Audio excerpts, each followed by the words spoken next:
So if you have connected your camera device into your computer, then what you can also do is you can go ahead and utilize Adobe Bridge in order to import out images that you may have on your camera device.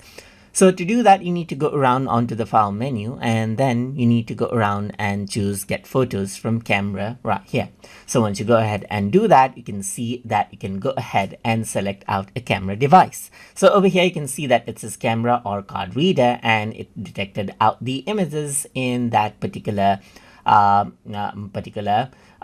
right here, or that particular device. So now I can choose a location on where I want to save it. Let's say, for example, I'm going to go around onto my 222 drive right here, and over here what I'm going to do is create a new folder and say imported from camera. Let's say, for example, right here, it's like this. So now if I were to go around and select this out, then you can see that this is set, and now you can go ahead and choose, let's say, for example, today's date or short date right here and so forth. So I'm just going to choose today's date, and then let's say rename the files as today's date right here, just like this as well, and then add in the suffix right here, just like this. So this is what you have, and you can also convert to DNG. As you can see, you can delete the original files if you want to, and you can also save copies to different folders. Let me just go around and say get media right here, and it got all of the medias, as you can see right here. So that is what you have right here, and then the photos has been imported right here.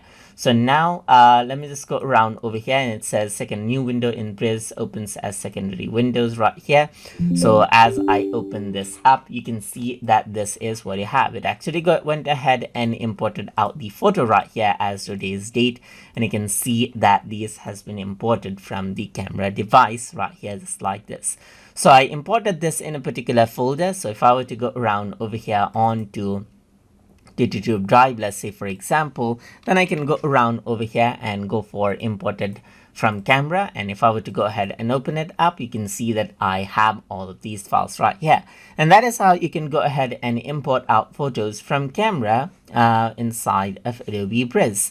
So I hope you guys learned something as always, and as always, please like, comment, share, and subscribe.